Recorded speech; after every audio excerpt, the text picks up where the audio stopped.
जैसे कि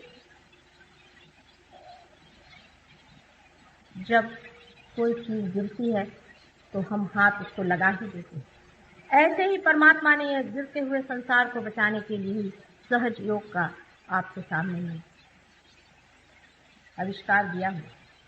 सहज योग मेरा आविष्कार नहीं है, आविष्कार कोई सा भी हमारा होता ही है।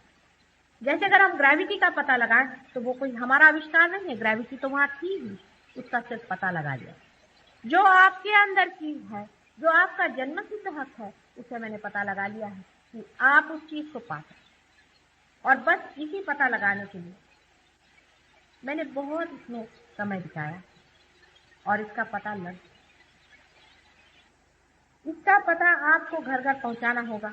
इससे आप देखिए आपके सारे ही प्रश्न पूछे, विशेषकर आज का जो हमारा युवक वर्ग है, उसके और देख करके आप लोगों का जी घबराता कि इनको क्या हो गया, उद्ध्वस्त हो गया, जैसे कि इनकी कोई पकड़ ही नहीं रह गई, इन पर कुछ तो होना चाहिए।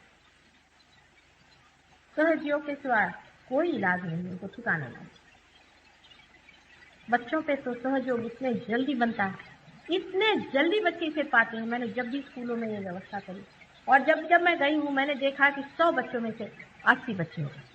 वही स्कूल के बच्चे जब बड़े हो जाते हैं, हाई स्कूल में जाते हैं, उनको जरा समय लगता है, उनमें यही संख्या 60-70 आ जाती। पर कॉलेज के बच्चे हिंदुस्तान के पता नहीं किस योनि से बने हुए हैं कि बहुत मुश्किल काम, बहुत ही मुश्किल काम है। कुछ यूनिवर्सिटीज में लोगों ने मुझे इनवाइट किया तो उनके वाइस चांसलर आकर कहले, माता जी आप मेहरबानी करिए, हम लोग की नाक कट जाए, ये बच्चे बिल्कुल बंदर जैसे, आपको नोट खाए। मैंने कहा तुम मेरे ऊपर तो छोड़ो, नहीं कहला हम नहीं करने देंगे।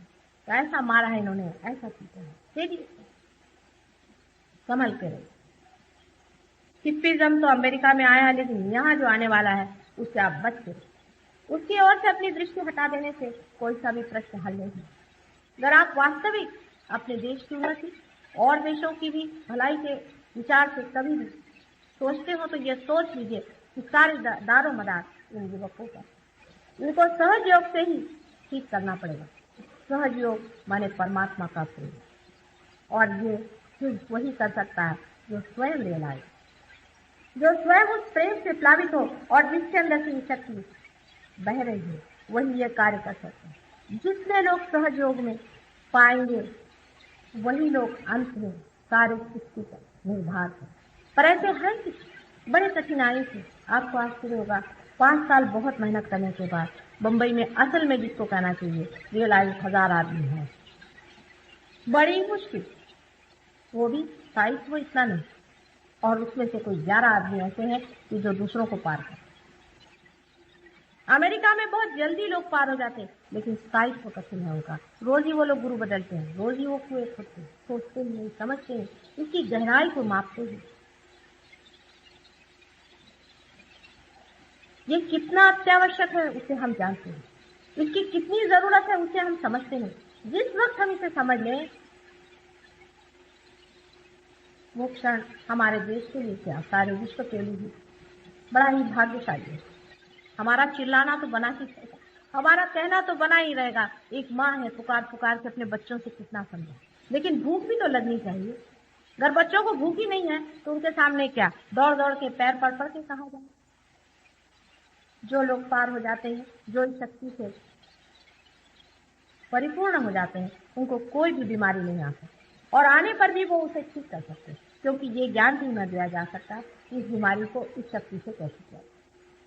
आपके हाथ में से धीरे धीरे बहने वाली ये जो लहरियां हैं, जिसे कि चैतन्य लहरी आदि,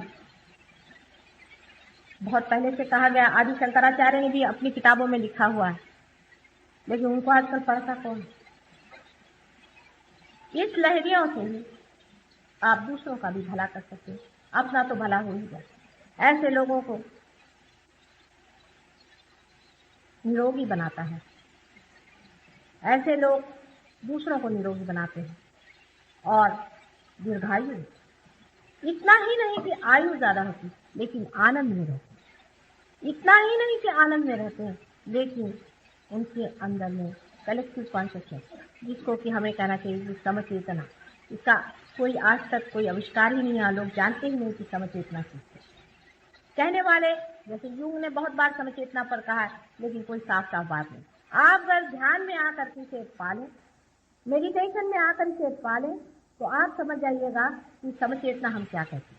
इसका अर्थ सिर्फ यही है कि आपके अंदर जो चेतना है उसे हम जान रहे हैं, आपके अंदर की कुंडलिनी को हम समझ रहे हैं, और जब हम आपकी कुंडलिनी धीरे धीरे अपने प्यार से उठा रहे हैं, तब उसकी रुकावटें भी हम समझ रहे हैं और उसको भी हम हटा रहे हैं। यहाँ बैठे बैठे आप निक्सन की कुंडलिनी देखें, आश्चर्य की बात, लेकिन देख सकते, देखते ही साथ आप समझ सकते हैं कि किस परेशानी में वो बैठे हैं, उनको क्या तकलीफ है, कहाँ रुकावट है, चैतन्य कहाँ रुका। यह कोई बायस चीज नहीं होती, कोई एक विचार से नहीं कि किसी को आप नफरत करते हैं, किसी से आपको दुश्मनी नहीं, ये नहीं, किस उससे आप सोचते हैं कि उसको किस तरह से दे दें। देते ही साथ वो जो जिसे आप दे रहे हैं उसका भला ही है, उसका हित ही होगा, अहित नहीं होगा।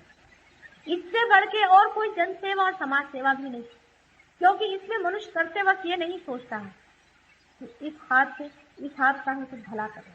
ये तो दोनों हाथ जब एक ही हो गए और इसमें जब दर्द हुआ तो अपने आप ऑटोमेटिकली आप इसको सीखें। सहयोग यानी क्या है, इसका अर्थ क्या है, इसके लिए आगे कैसे बढ़ना चाहिए, इस पर मैं कल बताने वाली हूँ। लेकिन आज मैंने यही भूमिका बांधी है कि सहज योग के सिवा संसार का तारण नहीं, सैल्वेशन नहीं। बाकी जितने भी योग हैं उनसे और चाहे जो भी होता होगा, लेकिन सैल्वेशन नहीं होता, तारण नहीं हो सकता। अगर संसार का तारण करना है तो सहज योग का ही अवलंबन करना चाहिए, जो परमात्मा का अपना ही मार्ग, वही ये कार्य कर रहे हैं। सिर्फ आपको जानना मात्र। दुख सिर्फ इतना है कि सहज योग में आपकी स्वतंत्रता पर ही सकते हैं। अगर आप इसको पूरी तरह से सोच विचार से अंदर की आर्थिकता, अंदर की प्यार से नहीं चाहेंगे, ये काम नहीं करेंगे। अमेरिका में एक साहब बहुत बड़े आदमी थे, वो मेरे साथ 4 दिन आके रहे, कहने मुझे पार करा, वो पार नहीं हुए। वो बहुत परेशान कि साधारण गृहणियां वो पार हो रहे हैं, हम पार नहीं हो रहे, क्या बात है, हम क्यों नहीं पार हो रहे। तो मैंने उनसे कहा कि आप नहीं पार हो रहे, इसका कारण मैं नहीं हूँ, इसका कारण आप हैं। मैं तो प्रयत्नशील हूँ कि इसको पार करूं, उनको पार करूं, लेकिन इसका कारण मैं नहीं हूँ कि आप पार नहीं हैं। वो पूछने लगे कि फिर कारण क्या। मैंने कहा कारण ये है कि अंदर से वो प्यार जगा, वो आर्तता जगी नहीं जो अपने प्रति भी होनी चाहिए। जिस दिन वो प्यार जग जाएगा तो स्वयं ही पार हो जाएगा। दूसरे दिन सवेरे 4 बजे नहा करके वो बैठे और पट से पार हो, ये हो जाता है। जिसने में बहुत ही अद्भुत, लेकिन है ही अद्भुत, लेकिन बहुत कुछ अद्भुत संसार में होता है। उसी तरह से ये भी कुछ घटित होना है तो उसे स्वीकार कर, उसको अपनाना, उसके बारे में शंका कुशंका करने से उनकी कार्य। आज उत्पत्ति से लेके मनुष्य तक पहुंचा दिया है आप लोगों को, और मनुष्य से मनुष्य को आगे कहाँ जाना है उस और भी इशारा है। लेकिन हमारे इशारे करने से भी और कहने से भी कार्य नहीं हुआ। आपके अंदर ये मांग है या नहीं, आप इसे चाहते हैं या नहीं, आप अपनी शांति को पूरी हृदय से चाहते हैं या अभी भी कहीं जड़ता में ही फंसे, इस पर बहुत कुछ निर्भर है। कल सहयोग माने क्या, सहयोग से कैसे प्राप्ति होती है, आदि विषयों पर मैं आपके सामने विस्तार पूर्वक कहूँ। आज सबका विचार ये भी था कि ध्यान करे बगैर तो कुछ माता जी के भाषण में अर्थ नहीं, और सच बात, ध्यान तो होना ही है। जिन लोगों को ध्यान में जाना हो और इसे प्राप्त करना हो वो लोग रुक जाएं, थोड़ी देर में ध्यान भी होगा, और ध्यान के बाद हम देखेंगे कि कितने लोग कुछ पा सकते हैं। कल सवेरे इन लोगों ने ध्यान का 9:30 बजे प्रोग्राम रखा है, वो भी आप लोग अटेंड करें।